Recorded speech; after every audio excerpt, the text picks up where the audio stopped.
Well, hello there. I'm Bubble Boy, sustainable superhero, and today we're talking about the emergence of dead zones in lakes and how to limit their impacts in the Dead Zone Dilemma. Dead zones are areas of water where dissolved oxygen levels are too low to support marine life. They emerge through eutrophication. First, excess nutrients enter the water, usually by runoff, and set off huge algae blooms. When the algae dies, the bacteria that eat it also consume all the oxygen in the water. This causes major die-off of marine organisms and can also cause the collapse of surrounding non-marine ecosystems. So, what can we do to fix it? The solution is bubbles. Oxygen is being removed from the water, so let's put it back in. Reaeration is how oxygen re-enters the water according to air-water exchange and Henry's law. Natural reaeration occurs at the surface of a lake, but limited surface area and mixing means this process alone is not effective. We can artificially speed up this process by pumping oxygen-rich bubbles into the water, and many man-made lakes have permanent bubblers to do this. Bubbles are one of my superpowers, but I can't help all the lakes on my own. Let's take a look at how students at Arizona State University are innovating for this issue. Okay, so our prototype, enter the bubble buoy. Dead zones are a growing problem in aquatic ecosystems, and installing permanent aeration systems can be expensive and invasive. That's where our solution comes in, the bubble buoy. It's a portable, low-cost device designed to float on the surface and increase oxygen levels in lakes and ponds. The core components include an aquarium air pump mounted above water, tubing, and 2 diffusion stones submerged in the water. As the pump pushes air through stones, it creates bubbles that introduce oxygen into the water, a process known as reaeration. Okay, so here's a video of our bubble buoy running. Going over the experimental method overview and testing DO levels, our goal was to demonstrate that the bubble buoy effectively increases dissolved oxygen, or DO, under a variety of real-world conditions.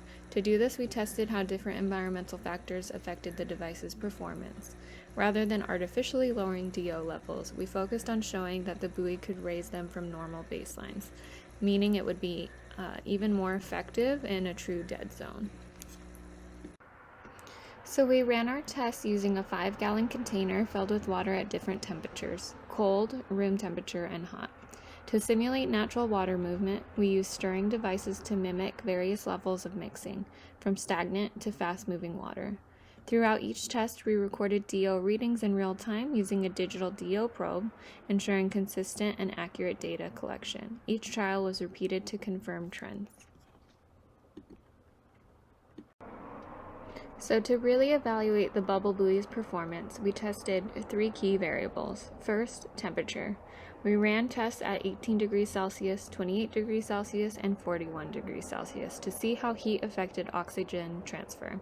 Second, mixing. From still water to vigorous rotation, we measured how turbulence influences bubble effectiveness. Third, time. DO was measured every 10 seconds for 40 seconds to track the rate of oxygenation. Why does this matter? According to Henry's law, temperature and pressure affect how gases dissolve in water, so these tests helped us understand the real chemistry behind our results. These are our tabled results, which show how different levels of rotation affect the amount of dissolved oxygen through a period of 40 seconds at various water temperatures. We will go furthermore into detail of these results on the following slides. Looking at the results for the hot temperatured water, we notice that it began with the least initial dissolved oxygen. We also notice that for both the rotations mild and fast, we see an increase of dissolved oxygen, but it is a bit irregular, while we notice that with no rotation, it is an unstable pattern. The largest change of dissolved oxygen occurred for the mild rotation, and that was 2.3 milligrams per liter. The key points from this is that rotation helps adjust the amount of dissolved oxygen in hot water, but it is erratic due to the lower oxygen solubility and higher temperatures.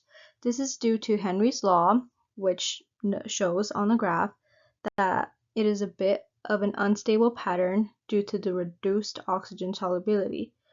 These results weren't a surprise to us because it did have an increase of dissolved oxygen, but it was rather small. Still, we can see this being a success.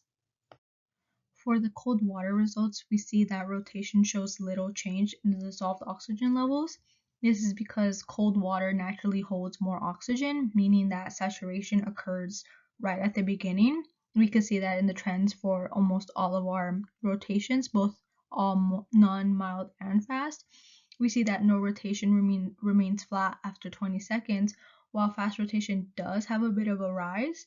But again, that dissolved oxygen change is only 0.5 milligrams per liter, meaning that no matter how much we agitate, no matter what speed, the cold water is already saturated, meaning it can't hold more oxygen than it already does. So the success in this round wasn't as successful as in the hot water. Again, when we interpret this in the real world, we would know that we won't see such huge results in cold water, but we know that we could apply this to more of a room temperature or more of hot water circumstance. The results at room temperature water are the most successful. We see that rotation is the most effective at increasing dissolved oxygen levels in both the mild and fast rotations. We note that the largest dissolved oxygen level change is 4.2 milligrams per liter in the fast rotation. This signifies that temperature is the baseline of the agitation buoy being a success. With this in mind, real-world situations like a pond or ocean might be a bit difficult to apply, as we cannot control the temperature of the bodies of water. Regardless, we have seen that at all temperatures of water, hot, cold, and room, the bubble buoy is able to increase dissolved oxygen levels successfully. Okay, so explaining the science and how it connects to EVE 302 concepts, our results reflect key environmental engineering concepts, particularly Henry's law, which states that gas solubility in liquid decreases as temperature rises. So warmer water naturally holds less oxygen, but we still saw DO increase with bubbling. Cold water, on the other hand, reached saturation more quickly, showing less change. We also considered biochemical oxygen demand, BOD, which represents how much oxygen is needed by microbes and how reaeration rates and oxygen transfer efficiency affect recovery in low oxygen zones. Okay, so some things that we would do differently looking forward. We'd scale up to test in actual ponds or reservoirs to evaluate DO distribution across larger areas and over time. We'd also upgrade to a more powerful air pump with adjustable flow rates to handle deeper or broader water bodies. And finally, we'd automate DO measurements by using a microcontroller-linked sensor to continuously track DO levels. This would give us higher resolution data and enable real-time monitoring of oxygenation performance.